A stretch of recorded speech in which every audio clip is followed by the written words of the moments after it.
Bismillahirrahmanirrahim. Alhamdulillahirabbil alamin wa bihi nasta'in ala umuri dunya waddin. Wassalatu wassalamu ala asyrafil anbiya'i wal mursalin sayyidina wa maulana Muhammad wa ala alihi wa sahbihi ajma'in. Wa la haula wa la quwwata illa billahil aliyyil azim. Amma ba'd. Alhamdulillah, segala puji syukur kehadirat Allah Subhanahu wa taala yang telah mengumpulkan kita semua ada di Raudhah min Riyadhil Jannah, salah satu kebun daripada kebunan-kebunan surga. Mudah-mudahan sebagaimana kita berkumpul di sini, mudah-mudahan dikumpulkan oleh Allah Subhanahu wa taala di surganya. Amin ya rabbal alamin. Sehingga dikatakan oleh seorang tokoh sufi, seorang saleh yang bernama Syekh As-Siri As-Sagati, beliau pernah berkata, man qasada mawdi'an, barang siapa yang dia itu bertujuan kepada satu tempat, yugra fihi maulidun Nabi sallallahu alaihi wasallam, tempat tadi itu dibacakan ceritanya Nabi Muhammad sallallahu alaihi wasallam. Ya, maulid itu kan isinya ceritanya Nabi, ya, mulai sebelum kelahiran sampai kelahiran dan faqad qasada raudhah min Riyadhil Jannah, maka orang yang sampai ke tempat itu maka dia telah masuk ke dalam raudhah, kebunan dari kebunan surga. Kenapa? Li'annahu ma qasada dzalikal mawdi' illa li mahabbatin Nabi sallallahu alaihi wasallam. Kenapa? Karena dia tidak nyampe ke tempat tersebut kecuali karena ada rasa cinta kepada Nabi Muhammad SAW di dalam hatinya. Waqad qala, dan sedangkan Nabi SAW telah bersabda dalam satu hadis, man ahabbani, barang siapa yang mencintai aku, katanya Nabi, kana ma'i fil jannah, berarti dia nanti bersama aku di surga Allah Subhanahu wa ta'ala. Ya, sekarang ini kita di surga karena yang mendorong kita untuk nyampe ke tempat ini adalah cintanya kita kepada Rasulullah sallallahu alaihi wasallam. Mudah-mudahan dengan modal cinta yang sedikit ini, kemudian usaha kita untuk membaca Maulidun Nabi sallallahu alaihi wasallam, mudah-mudahan menghasilkan kelak nanti kita dikumpulkan bersama beliau Nabi Muhammad sallallahu alaihi wasallam di surga Allah. Amin ya rabbal alamin. Ikhwani rahimakumullah, meneruskan daripada kitab yang kita pelajari, beliau Habib Abdullah Al-Haddad mengatakan, wa 'alal jumlah fayata'akkadu 'alal ulama an yujalisun nas bil ilmi wa yuhaddithuhum bih wa yubayyinuhu lahum. Maka sudah seharusnya bagi orang-orang yang berilmu ketika duduk dengan manusia, hendaknya duduknya itu berisi ilmu agama. Duduknya itu isinya ilmu agama. Kemudian yang disampaikan kepada manusia itu adalah tentang ilmu, dan menjelaskan ilmu tersebut kepada mereka. Wa yakunu kalamul alim ma'ahum fi bayanil amri alladhi ja'u ilaihi min ajlih. Jadi ucapan-ucapan, omongan-omongan orang yang berilmu bersama manusia ini, ya, yang memberikan penjelasan-penjelasan tentang ilmu agama. Diberikan contoh oleh beliau. Kalau ente misalnya orang yang berilmu tadi itu datang untuk menghadiri akad nikah, walimah misalnya, maka obrolan yang diucapkan oleh orang berilmu bersama manusia ini ketika di tengah manusia yang berkaitan dengan apa yang dia hadiri. Dia hadir akad nikah, ini orang berilmu, ya sampaikan sesuatu yang berkaitan dengan acara tersebut. Ya, disampaikan tentang hak-hak daripada seorang perempuan, seorang istri.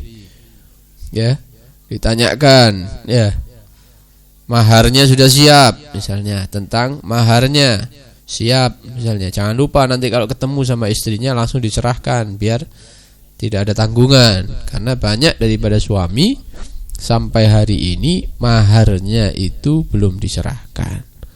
Tapi wis duwe anak siji misalnya. Ya, duwe anak loro mahare durung apa? Butuh kok mahare. Kayak modal kerja misalnya. Ya, ini tidak boleh. Mahar itu diserahkan kepada istri, itu haknya istri. Anda bisa halal menikmati seorang perempuan dengan akad nikah. Apa balasannya? Di antaranya yaitu pertama kali menyerahkan maharnya. Itu gratisan yang anak wong iki. Ya, ndak melok gede no. Moro-moro digombuli misalnya. Tanyakan tentang maharnya. Bagaimana maharnya? Oh sekian. Jangan lupa ya, diserahkan nanti kalau ketemu sama istrinya. Jangan diundur-undur misalnya, itu lebih bagus. Begitu, itu omongannya orang berilmu. Cok guyon tok ae nek walimah. Cekakaan, mengakak-ngakak misalnya, padahal dia membawa ilmu. Wan nafaqah, begitu juga tentang nafkah. Diingatkan, mana calon suaminya? Ini Ustadz, ini misalnya. Tanggung jawab ya. Jangan lupa nafkah istri misalnya. Jangan sampai dibuat sesuatu yang remeh, jangan diremehkan. Ya, itu wajib hukumnya. Begitu juga muasyarah bil ma'ruf. Kalau hubungan interaksi sama istri itu dengan cara yang terbaik, itu diingatkan. Orang-orang yang ngerti, orang berilmu itu kumpul sama manusia di acara-acara pernikahan itu diingatkan seperti itu. Karena banyak daripada suami itu mengira cara yang dia lakukan sampai hari ini itu adalah cara yang benar, padahal keliru. Saya itu kalau masuk rumah, istri saya langsung diem, tidak berani ngomong apa-apa, ketakutan. Ente pikir hebat seperti itu? Dia pikir itu yang dilakukan Nabi kepada istri-istrinya. Dia pikir seperti itu Khulafaur Rasyidin kepada istri-istrinya. Tidak. Nabi SAW kalau bertemu dengan orang-orang yang ada di luar rumah, ya disesuaikan dengan orangnya, tegas Nabi. Jadi kalau sudah buka pintu rumah, masuk ke dalam rumahnya, itu seperti teman yang baik dengan istrinya, guyon-guyon. Kalau ada anak kecil-kecil, koyok adik cilik juga, tulin-tulin sama anak kecil. Kadang Nabi dinaiki punggungnya, dibuat kuda-kudaan. Udah ada martabatnya laki-laki seperti itu. Ya ente tidak ngerti. Belajar dulu, paham ya? Mau kawin itu belajar. Bukan keras-kerasan gitu sama istri, bukan. Harus lemah lembut. Kecuali kalau di dalam keluarga itu ada yang tidak menjalankan kewajiban, istrinya atau anaknya tidak melakukan kewajiban, baru boleh tegas. Saya kan diwalik tak sholat, lemes, bojone ya biasa. Sepeda montore dilugurno ngamuk, kurang ajar anjene bojo, kurang ajar misalnya. Padahal mek beset titik ya sepeda apa meneh mobilnya baru misalnya disenggol sampai anak yang ngamuk-ngamuk, tapi anaknya tidak sholat subuh meneng ae bapaknya misalnya. Ini diajari muasyarah bil ma'ruf, kalau berinteraksi dengan istri itu dengan cara yang terbaik. Karena Nabi menyatakan khairukum li ahli, sebaik-baik di antara kalian yaitu suami yang bisa memperlakukan istrinya dengan cara yang terbaik, yang paling halus. Wa ana khairukum li ahli, dan ana, katanya Nabi, adalah laki-laki yang paling baik memperlakukan seorang istri, seorang perempuan. Sallallahu alaihi wa alihi wasallam. Wa ma yajri hadzal majra, dan apa yang berkaitan dengan pernikahan. Jadi datangnya orang yang berilmu itu memberikan manfaat, pengetahuan kepada orang sekitarnya. Ndak harus aku ndak ditunjuki ceramah. Lah apa? Lu ngobrolnya ente itu bahasan ini karena ente punya ilmu, begitu. Ndak harus sudah ada penceramahnya Kiai Fulan. Kalau ada Kiai Fulan terus ndak boleh menyampaikan sesuatu, kan ndak juga. Kecuali kalau orangnya ceramah ente ngomong dhewe ya ndak bagus ya. Ketika kumpul sudah selesai ceramahnya atau sebelum ceramah, ngobrolnya itu sampaikan ilmu agama, cerita politik, pencalonan, untuk masalah duit bantuan, iki ustaz apa iki? Ya ustaz proposal iki ya. Sampaikan ilmu kepada orang yang ada di sekitar itu. Diberikan contoh lagi oleh beliau. Wa mithlu ma idza ja'u li'aqdi bai'in wa kitabin mastur bainahum fi dzalik. Hadir di satu tempat, di situ terjadi proses jual beli misalnya. Ya, jual beli dan semisalnya. Maka para orang berilmu ini menjelaskan tentang asy-syahadat, ya, tentang hukumnya harus ada saksi di dalam jual beli. Seperti itu. Mana saksinya? Ada saksinya, ada fulan. Oh ya cukup. Nanti saksikan ya. Lafaz yang diucapkan sama penjualnya, pembelinya, tertulisnya, ente harus lihat itu ente sebagai syahidnya, ya. Wa fi sahihil buyu wa fasidiha. Kalau ada sesuatu yang tidak pas di dalam jual beli tersebut disampaikan, ndak enak aku. Ya, wis mari ki kopi ambek gedang goreng, ndak enak pingilingno misalnya. Ya ndak diingatkan, Pak. Caranya keliru misalnya. Duh, bagaimana? Yang betul itu seperti ini, ayo diulang gitu. Ya. Kalau cuman seperti ini ndak sah jual belinya misalnya. Caranya seperti ini diajari, ya. Wa nahwi dzalik dan yang semisalnya. Tinggal ente samakan aja yang lainnya. Ente mau apa? Misalnya, oh, di warung kopi misalnya, ya. Kalau memang waktunya sholat, ya diingatkan itu orang-orang di sekitarnya itu tentang sholat, ya. Rek, tak sholat rek, ya misalnya, ayo sholat ayo isya misalnya, ya sudah telat setengah jam ini dari adzan misalnya, nanti habis sholat tak apa-apa mau dilanjut misalnya. Nah, harus seperti itu ya, disesuaikan dengan kondisi. Disesuaikan dengan kondisi orang-orang yang berilmu itu, orang-orang yang suka hadir majlis itu ya. Wa hadza wallahi khairun wa aula fi hadhil majalis minal khawd fi fudul kalam. Ini yang seperti ini demi Allah katanya. Lebih baik dan lebih utama di dalam perkumpulan-perkumpulan kita daripada kita ngomong yang tidak ada perlunya, ngalor ngidul, wetan ngulon, ya. Ndak ono tutuke omongane, jebus merono, jebus mrene. Ndak ada ilmu yang disampaikan.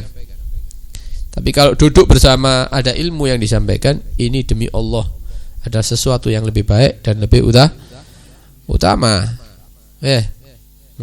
Ngomong sembarangan ndak ada hasilnya, bukan perkara agama sama sekali. Oleh karena itu tidak seharusnya bagi orang yang berilmu untuk bersikap mengucapkan obrolan-obrolan yang diucapkan, diceritakan oleh orang-orang umum awam. Yang mengemban ilmu itu harus beda sama yang tidak punya ilmu. Bukan berarti menyombongkan diri, bukan. Tapi ente harus tahu diri siapa ente, apa tugasnya.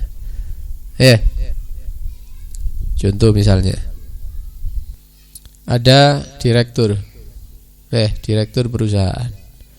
Mbok iki titele apa ndak paham ya. Sekolah bertahun-tahun sudah nih. Kemudian di jam kerjanya dia malah apa? Lunggu-lunggu ambek satpam. Cerita masalah apa? Yang masalah sepeda motor hilang misalnya, masalah demo, masalah ini. Atasannya nyariin di direktur iki kok ndak ono di kantor. Tugasnya kok ndak dijalankan. Ternyata ada di bawah di pos satpam. Ya ini keliru, bukan pada tempatnya. Ya bukan perlu saya ini merendah diri misalnya, tawaduk saya ini, bukan tempatnya. Wong ente punya tugas. Orang berilmu seperti itu, ente punya tugas menyampaikan ilmu. Enggak, saya ini tawaduk, kumpul sama becaan misalnya. Ya enggak apa-apa kumpul sama, tapi dikasih ilmu sedikit-sedikit mereka itu. Ojo ngomong murni seperti omongannya mereka, cerita final bal-balan misalnya, ndak delok kon keturun kon misalnya. Lha iki ustaz opo iki? Ndak pernah kumpul menyampaikan ilmu sing diomongno barang-barang yang ndak bermanfaat. Nah, ini tidak seharusnya. Orang yang memiliki ilmu dia itu ucapannya persis seperti orang awam. Ya, ndak ono bedone sedikit pun. Bahkan mereka tidak seharusnya untuk meluangkan waktu-waktu mereka kecuali untuk perkara yang di situ ada manfaat untuk agama. Begitu, itu tugasnya orang berilmu, ya, orang-orang yang rutin menghadiri majelis ilmu itu harus ada pembedanya, bukan menyombongkan diri. Tak pantas aku kumpul becaan, bukan itu. Ya, kumpul loh, tapi sampaikan sesuatu, begitu ya. Ben kumpul ambek wong iki diceramai derek. Wis pindah-pindah wis ojo kumpul iki wis. Oh, boy. Ya. Nah, berarti caranya inti kurang itu ya. Ojo terlalu resmi. Ya, ayo kakinya yang betul. Saya ini mau nyampaikan sesuatu hadis, kamu tidak ada adabnya misal. Lu wong warung kok. Ya repot. Ya, ngomong sedikit diselipi nanti apa disampaikan. Ya. Atau ngomong nanti diajak untuk hadir majelis. Ya itu namanya manfaat itu. Ojo 100% mirip orang jalanan. Nah, oke, apa inti kopian, ngaji, ya mingguan ngaji kitab dan lain. Tapi tidak ada bedanya dengan orang awam. Ya jangan terlalu resmi, ojo los artinya podo seperti orang jalan-jalan itu tidak pernah hadir majelis. Tengah-tengah. Ya diikuti mereka sedikit alurnya, kemudian dimasuki sedikit, disampaikan. Sedikit-sedikit. Mungkin dari ucapan-ucapan kita harapannya mereka akan menjadi orang yang mengikuti jalur daripada agama yang benar ya. Mudah-mudahan Allah Subhanahu wa taala memberikan kita ilmu yang bermanfaat, menjadikan kita orang-orang yang bisa meneruskan daripada tugas para ulama walaupun kita bukan ulama, dan mudah-mudahan apa yang kita sampaikan kepada orang-orang di sekitar kita akan menjadikan manfaat kepada mereka semua. Amin ya rabbal alamin. Wassallallahu ala sayyidina Muhammad wa alihi washabbihi wasallam. Walhamdulillahirabbil alamin.